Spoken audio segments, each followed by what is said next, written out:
Well, hello. Hey, I'm in this big garage, and I mean, this is a big garage. I'll get you dizzy real quick here. Just take a look around.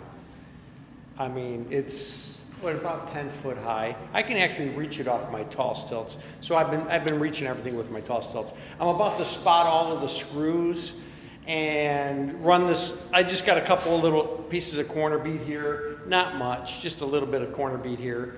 And I'm about to spot all the screws, but then I was going to box it. And I wanted to show you how I box with my 6-foot box handle.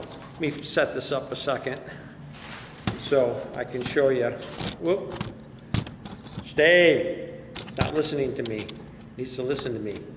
Not listening to me. All right, stay. No, you're not staying. What is wrong with you? Let me try to spin it around this way.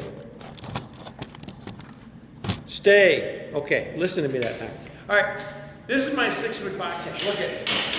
It is taller than me. And I'm going to box these ceilings because I can reach these ceilings. I have no problems reaching these ceilings with this box handle. It's going to make it that much easier for me to box. And then for the low stuff, I just use my little one, my little box handle.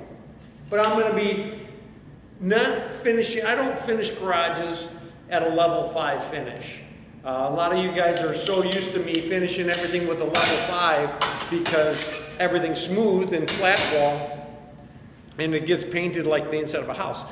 Garages, I don't worry about it. I'll show you around the garage a second here. Let me show you around. But you see, this garage has been hung for a long time. It's got a lot of stuff splattered all over the walls. You can see there's some paint over on that wall. This garage has been up and hung. You can even see the color difference and the stains over there.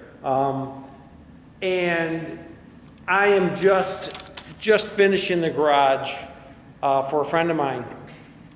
And I'm just getting in here because he wants to paint it white. He wants to make it white. And it's a big garage. And he's going to have some cars in here, maybe some lifts and stuff. So we're just going to make it look really good, but not perfect. Not like the inside of a house. So bear with me, and you'll see me box. I'll set the camera up so you can see me box. I'll see you in a bit. Well, hello. Hey, I just wanted to say thank you for watching these videos. I'm asking you to subscribe, to share, help support it with Patreon. You can subscribe up here with this icon. Keep watching, keep supporting. I can't keep doing these videos without all your support. You guys have a great day.